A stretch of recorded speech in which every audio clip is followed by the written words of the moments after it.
Right. I know I said I wasn't going to talk about simulation, but my mind is ablaze. So I learned about a theory that's going around the physics world about time is happening, all time happens at once. So past, present, future is all happening now, which is the article, and who going, oh, so mind-bendingly confusing that. And I went, no, it's not. It's like, and this is why, if you take the framework of simulation and you think of us as software, and say if that software is a 4 billion, that software is a game that goes over 4 billion years. But when you look at the software, all time happens at once. The end of the game's 4 billion years later, the beginning of the game's 4 billion before. But when you look at the software, everything happens at once. So it makes sense immediately. Okay, so take that. Then take electrons, superposition, quantum mechanics, and they go, oh, it's so magical. These electrons, we don't understand why nature would do this. Okay, but think of it as a simulation.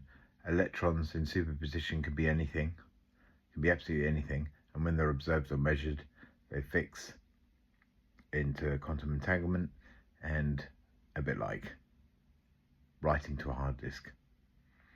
They're observed, they write to the hard disk.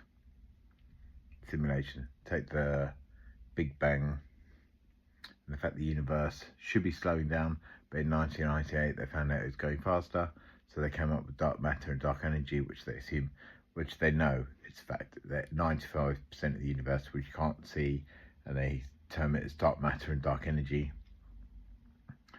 And they come up with this idea for particles called WIMPs, based on what, if you didn't have dark matter, all our planets would fall apart because matter alone isn't enough to keep everything together. So we'd kind of just dissolve like ice cream. So they come up with, oh, it must be these particles we can't measure in light, but these particles don't exist. They haven't proven it. There's been billions, and Hadron Collider trying to prove it. Right. So there's no difference between that and going, well, the simulation keeps it together, and dark matter is maybe more code, a backup, a hard drive. Dark energy is the battery for the simulation.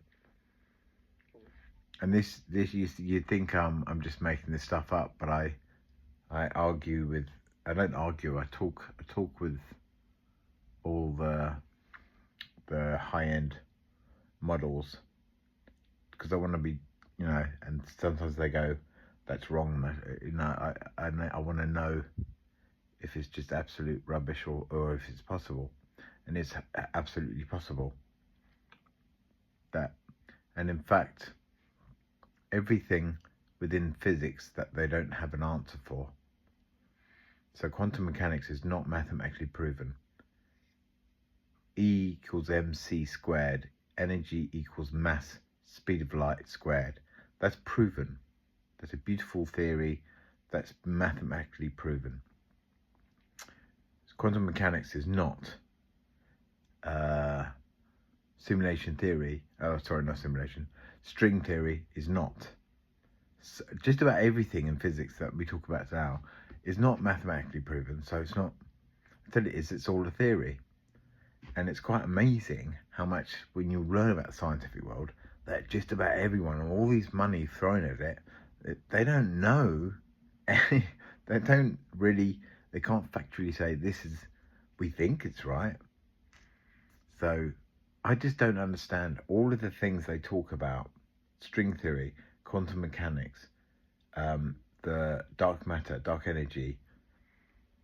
So many, and the time, and now the time thing, all time happens at once. It all points to a simulation. So why not start with a simulation framework first? Take all the maths you have, and then put it into a simulation framework, and see if you can unify it all. And you never know, you could have a unified theory of everything, or at least, I don't see why they don't try. And it seems like, I've done deep research, they haven't tried it.